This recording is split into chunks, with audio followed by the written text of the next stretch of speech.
My name is Idowu Abiodun. I'm one of the teachers in Lagos State Government School. So I teach chemistry as well as biology. One of my expectations has to do with the fact that it's going to give me an opportunity to be able to collaborate with other teachers, be able to integrate, and as well to be able to network so that at the end of the day, after the test, we'll be able to really add more values to ourselves as an educator and teachers. So, professionally, I started in 2020. I teach chemistry, I teach biology, I teach basic science. Based on my teaching experience, they don't like sciences.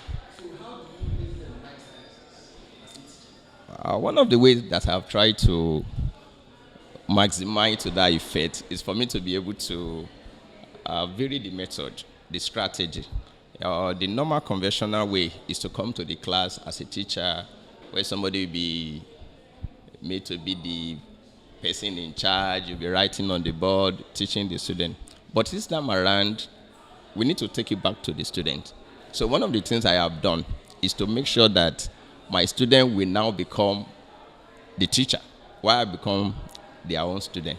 And one of the way I normally do that is prior to the my class, like for example, tomorrow I'm going to have SS2 class, second period biology.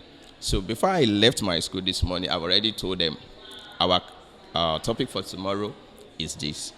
And this is the page on your textbook. So go ahead, make your own revision at your own convenient time, read through, bring out the cogent points, and at the end of the day, by the time I come tomorrow, I have to group you by 5, and then each of you in a group, you will come around and tell me what you have been able to bring out from that topic based on your learning. I would say it is very easy, sir. Simply because that is why we have the learning objectives.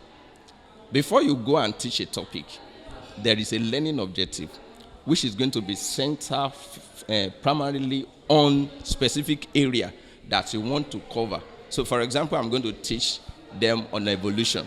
So one of the learning objectives is the student should be able to define the evolution at the end of the lesson. Number 2, they should be able to mention at least 3 of the scientists that contributed and make us to know and provided the evidence that there is evolution truly. And it is all these learning objectives I've already given to them, that this is where you are going to center whatever you are going to learn on, and then that is what you're expected to do.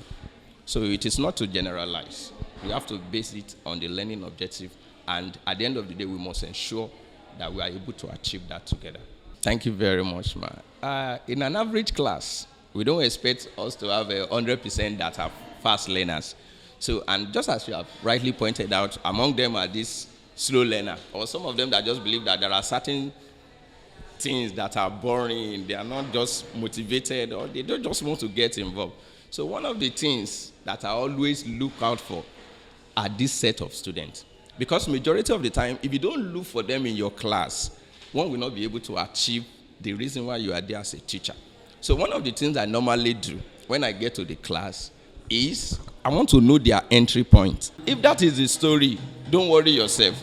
The reason why I'm here and I am put in your class right now is to make sure that you know biology, and I want to tell you that it is not boring.